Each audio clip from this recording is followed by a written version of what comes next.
صبح سے لے کر شام تک گفتگو کے کلاوے ملانا، لمبی چوڑی باتیں کرنا، اس میں جھوٹ کی آمیزش کا ہو جانا، غیبت کا شامل ہو جانا، بہت ساری آلائشوں سے اپنی زبان کو بھر لینا، منع فرما دیا، میں حکم دے دیا کہ تم اس طرح کرو، تم میری یاد میں لگ جاؤ، تم صبح و شام میری پاکی بیان کرو، تم میری طرف متوجہ ہو جاؤ۔ رسول کائنات صلی اللہ تعالیٰ علیہ وآلہ وسلم کی بارگاہ عالی مرتبت میں، عزت و عظمت میں ایک بوڑھے صحابی حاضر ہوئے اور عرض کی، یا رسول اللہ صلی اللہ تعالیٰ علیہ وسلم، میں بڑی دور سے آیا ہوں، پتہ نہیں دوبارہ آپ کی زیارت مجھے نصیب ہو سکے کہ نہ ہو سکے، یا رسول اللہ صلی اللہ علیہ وسلم مجھے کوئی ایک ایسی بات ارشاد فرما دیں کہ جو مجھے کفایت کر جائے، یعنی اس سے میری دنیا بھی بن جائے اور میری آخرت بھی بن جائے، ایک بات۔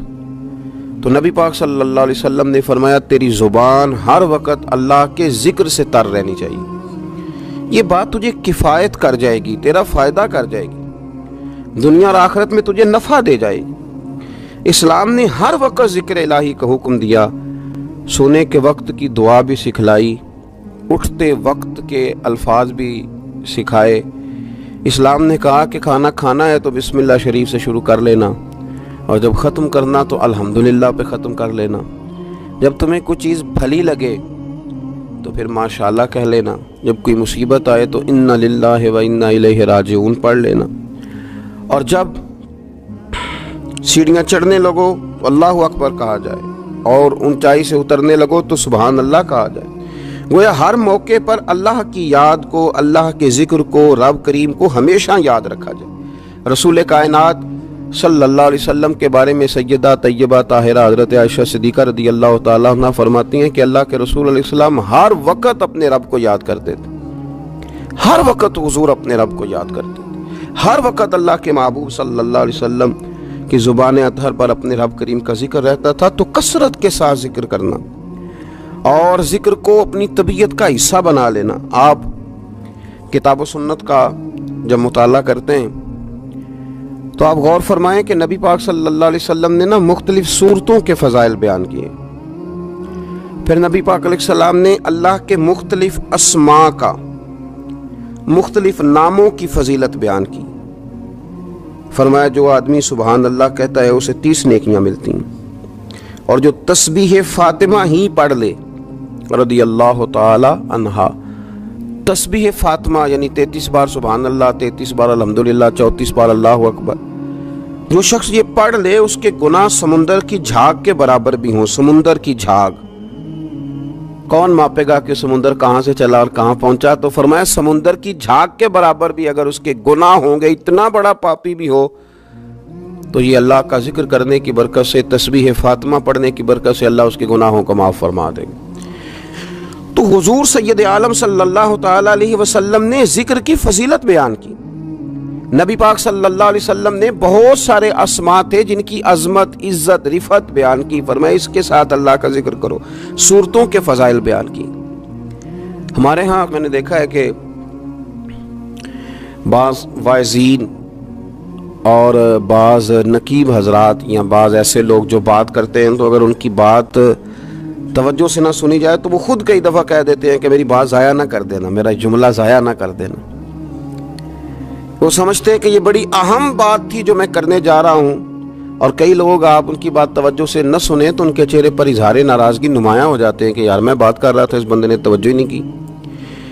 تو نبی پاک صلی اللہ علیہ وسلم کی جو باتیں ہیں، جو حضور نے فضائل بیان کیے کہ لا حول ولا قوت الا باللہ، تمہیں غموں سے نجات دے گا، اور نبی پاک صلی اللہ علیہ وسلم نے یہ جو فضیلت بیان کی کہ جب تم کہتے ہو سبحان اللہ و بحمدہ سبحان اللہ العظیم، تو زمین آسمان کے درمیان جتنی جگہ ہے اتنا اللہ تمہیں اجر کا بھر کے جو ہے وہ عطا فرماتا ہے اپنے فضل سے۔ تو یہ جو حضور نے مختلف اذکار کی فضیلتیں بیان کی، جو نبی پاک صلی اللہ علیہ وسلم نے پہلا کلمہ شریف کے بارے میں فرمایا کہ یہ سب سے افضل کلمہ ہے، اور سب سے افضل دعا کے بارے میں فرمایا کہ الحمدللہ کہنا سب سے افضل دعا ہے۔ تو یہ اذکار کے جو فضائل حضور نے بیان کیے، تو کیا معاذ اللہ ہم ان کو ضائع کریں گے ان باتوں کو؟ ایک عام آدمی کی بات تو ضائع کی نہیں جا سکتی، تو رسول کریم صلی اللہ علیہ وسلم کی بات کو کیا ضائع کیا جائے گا؟ تو پھر جو بات سمجھنے کی ہے، جو بات غور کرنے کی ہے، جس پر ہمیں خاص توجہ دینی ہے، وہ یہ ہے کہ ہم ہر اس فضیلت کو ڈھونڈیں، تلاش کریں جو نبی پاک نے بیان فرمائی، اور پھر ہم اس فضیلت کی روشنی میں ان اذکار کو کرنے کی کوشش کریں، ان ساری باتوں کی طرف توجہ کریں۔ اور جب آپ اللہ کا ذکر کر رہے ہوتے ہیں نا،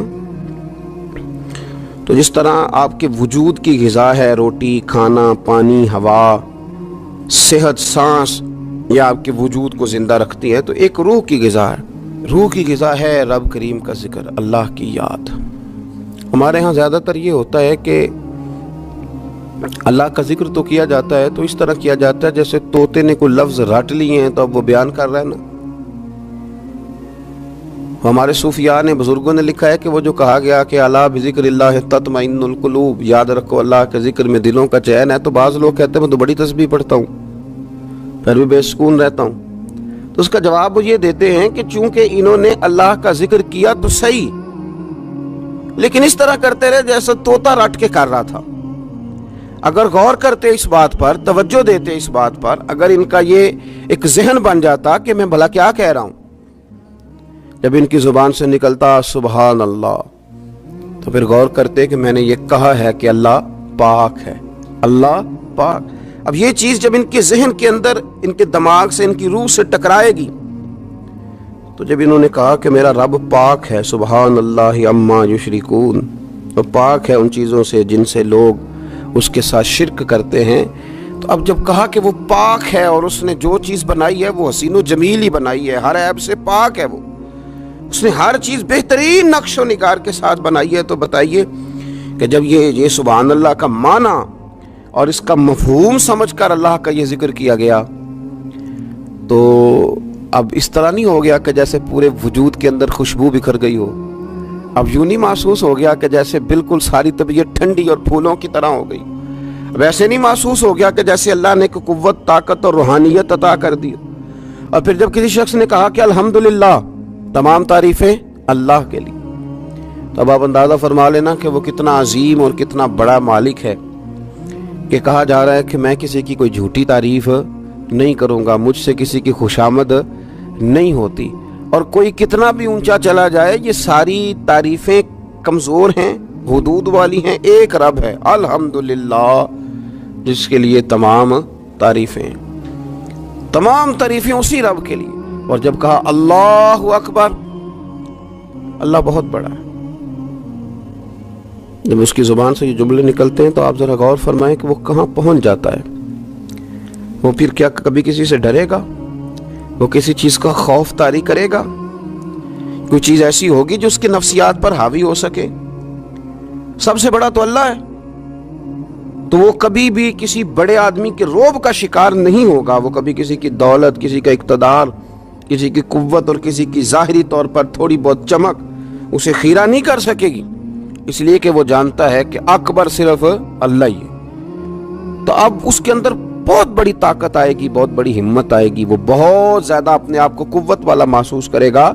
تو یہ جب تھوڑا سا غور کرتا ہے کہ میں کیا کہہ رہا ہوں، میری زبان سے کیا نکل رہا ہے، تو پھر یہ ذکر الہی اس کو ٹھنڈک دیتا ہے، پھر اس کو سکون دیتا ہے، پھر اس کو قوت ملتی ہے۔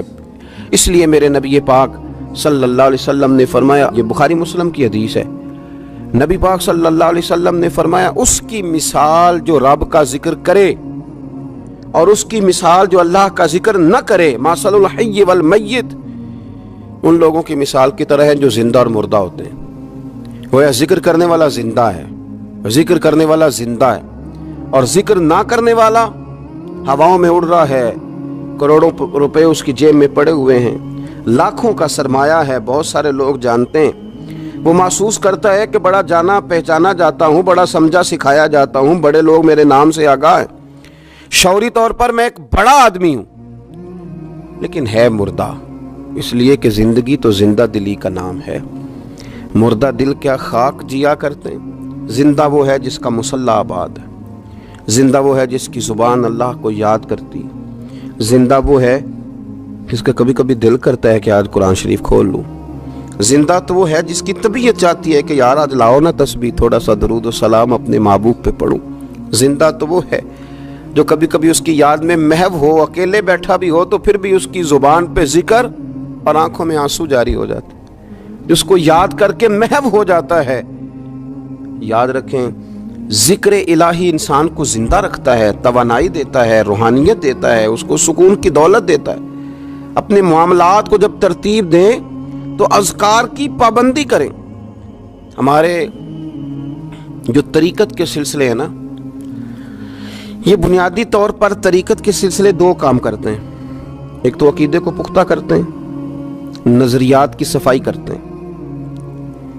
جو کمزور یقین والے لوگ ہوتے ہیں ان کا یقین پختہ کرتے ہیں. جو رب کی بارگاہ سے دور ہوتے ہیں ان کے دلوں میں اللہ کی چاہت پیدا کرتے ہیں. یہ حکمت کے ساتھ، دانائی کے ساتھ لوگوں کی تربیت کرتے ہیں اور لوگوں کی روحوں کے اندر مستند صحیح عقائد اور یقین کی دولت لوگوں کو دیتے ہیں. اور دوسرا یہ ذکر کے طریقے بتلاتے ہیں. یہ لوگوں کو اذکار کی طرف مائل کرتے ہیں. جو لوگوں کا شوق، ذوق، مزاج ذکر کی طرف مائل کرتے ہیں. عقیدے کی پختگی دینا اور لوگوں کو اللہ کی یاد میں لگا دینا. الف اللہ تے چمبے دی بوٹی تے میرے من وچ مرشد لائی ہو. نفی اسبات یعنی لا الہ الا اللہ. لا الہ نفی ہے، الا اللہ اس بات ہے. نفی اسبات دا پانی ملیا تے ہر رگے ہر جائی ہو تے اندر بوٹی مشک مچایا تے جاں پھلاں تے آئی تے پھر جیوے مرشد کامل باہو جس اے بوٹی لائی. تو یہ یاد رکھ لیں کہ صوفیہ مختلف اذکار بتلاتے ہیں. آپ کسی بھی سلسلہ طریقہ سے وابستہ ہوتے ہیں تو آپ کو کچھ پڑھنے کو بتایا جاتا ہے. اب کیا ہم نے اس بات کو سمجھا ہی نہیں، ہم نے یہ توجہ ہی نہیں کی کہ ہم شیخ کی بارگاہ میں گئے تھے تو انہوں نے ہمیں کچھ پڑھنے کو، کہیں بھی آپ جائیں آپ کو کوئی استغفار بتا دے گا، کوئی کلمہ شریف بتا دے گا، کچھ نہ کچھ بتایا. لیکن ہم نے کیا کیا؟ ہماری اذکار کی جانب توجہ نہیں رہتی، ہم ذکر نہیں کرتے. ہمارے لیے جو کام سب سے مشقت والا ہے وہ ہے ذکر. اچھا آپ بڑا عجیب آدمی ہے نا جو کسی کالج میں یونیورسٹی میں داخلہ لے اور چاہتا بھی پاس ہونا ہے پر کتاب کھول کے نہیں دے کے پڑھنا چاہتا، نمبر بھی چاہتا ہے میرے 100% ہوں، لیکن کہتا ہے مجھے کتاب نہ پڑھنی پڑے. تو یہ تو بیوقوفی ہے نا. آپ کو نصاب پڑھنا ہے اور نصاب کی تیاری کرنی ہے اور پھر نصاب کے مطابق آپ کو چلنا ہے. آپ کا ایک نصاب ہے. تو طریقت ایک یونیورسٹی کا نام ہے. جب آپ طریقت کے شعبے میں داخلہ لیتے ہیں تو آپ کو اذکار بتائے جاتے ہیں، آپ کو وہ اذکار کرنے ہیں، وہ وظائف پڑھنے ہیں، ان پر آپ کو توجہ دینی ہے، ان پر آپ کو غور کرنا ہے. تو ذکر جب آپ کریں گے تو پھر آپ کو بہت ساری ایسی چیزیں نصیب ہوں گی جن کا نفع ہوگا. تو ہمارے صوفیاء ایک تو تنہا ذکر کرتے، پھر اجتماعی ذکر کا بھی سبق دیتے. رسول اللہ صلی اللہ تعالی علیہ وسلم نے فرمایا جب کوئی قوم اللہ کے ذکر کے لیے بیٹھتی ہے تو فرشتے انہیں گھیر لیتے ہیں، رحمت انہیں ڈھانپ لیتی ہے، اور حضور فرماتے ہیں ان پر سکینہ اترتا ہے اور وہ ایک جماعت میں بیٹھ کے اللہ کا ذکر کر رہے ہوتے ہیں اور اللہ فرشتوں کے سامنے ان کا تذکرہ کرتا ہے، فرشتوں کے سامنے. تو ایک تو انفرادی ذکر، پھر جو مجالس سے ذکر ہیں، محافل ذکر ہیں، ان کی افادیت یہ ہے کہ جب جمع ہو کر کے لوگ بیٹھتے ہیں تو پھر ان پر اللہ کی رحمت چھا جاتی، پھر اللہ کا فضل ان کی نگہبانی اور خبرگیری کرتا ہے. اپنی زبان کو ذکر سے تار رکھیں، جہاں بیٹھیں اجتماعی طور پر وہاں بھی اللہ کی یاد کے ساتھ بیٹھیں، رب کریم کا ذکر کریں. ہمارے ہاں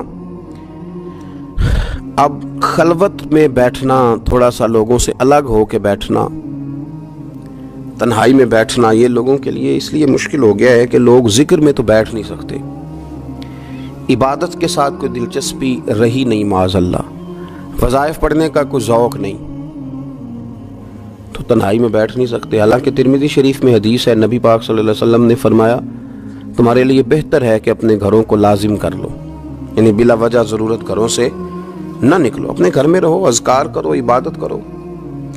یہ اگرچہ اسلام کے اندر رہبانیت نہیں، سارا کچھ چھوڑ چھاڑ کے مسجد میں بیٹھنے کا حکم نہیں ہے، لیکن آپ دیکھیں نا کہ حضور علیہ السلام کی حیات مبارکہ میں کچھ اوقات ایسے ملتے ہیں کہ سرکار خلوت میں تشریف لے جاتے، تنہائی میں بالکل الگ تھلگ ہو کے کچھ عبادت حضور نے تنہائی میں کچھ ذکر کیا ہے الگ ہو کر. اعلان نبوت سے پہلے اللہ کے محبوب علیہ السلام مہینوں غار حرا میں رہا کرتے تھے. وہاں کیا ہوتا تھا؟ اللہ کا ذکر ہوتا تھا، اللہ کی یاد ہوتی تھی، عبادت، ریاضت، تقوی، پرہیزگاری. پھر آپ یہ دیکھیے کہ نبی پاک صلی اللہ تعالی علیہ وسلم ہر سال رمضان المبارک میں 10 دن کا اعتکاف کرتے.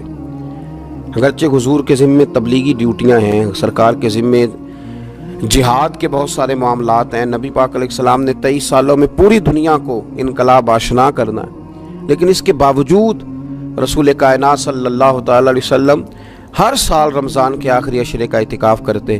اس کے علاوہ بھی حضرت عائشہ صدیقہ رضی اللہ تعالیٰ عنہ فرماتی ہیں، رات کو مجھ سے فرماتے ابو بکر کی بیٹی تو اجازت دے تو رب کو راضی نہ کر لوں، وہاں بھی تنہائی میں کھڑے ہو جاتے۔ تو نبی پاک نے ہمیں بتلایا کہ کچھ وقت تنہائی کا تمہارے رب کے ساتھ گزرنا چاہیے، کچھ اوقات ایسے ہونے چاہیے۔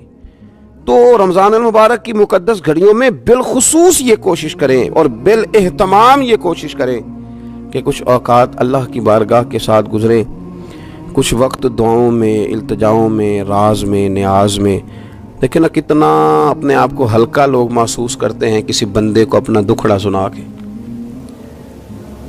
کتنا لوگ ہلکا محسوس کرتے ہیں۔ حالانکہ نبی پاک صلی اللہ علیہ وسلم نے فرمایا جو آدمی لوگوں کے سامنے اپنا فقر بیان کرے اللہ اسے غنی نہیں کرے گا، اور فرمایا جو اپنے رب کے سامنے اپنا فقر بیان کرے گا جلدی یا دیر سے اللہ اسے غنی ضرور کر دے گا۔ تو آپ مصلی پہ بیٹھیں، اپنی خلوت کو مضبوط کریں، کچھ نہ کچھ تنہائی کی عبادت تھوڑا وقت نکال کے رات کو، صبح کو، جیسے آسانی ہو ضرور اس پر توجہ دیں۔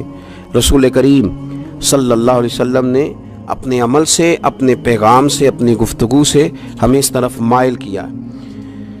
تو ایک بات آخر میں اور جو بڑی سمجھنے والی ہے اس پر بھی توجہ کریں۔ کچھ لوگ کہتے ہیں جی میں غافل ہو گیا ہوں تو میرے لیے مشکل ہو گئی ہے ذکر کرنا، تلاوت کرنا، عبادت کرنا، وقت غفلت میں زیادہ گزرتا ہے۔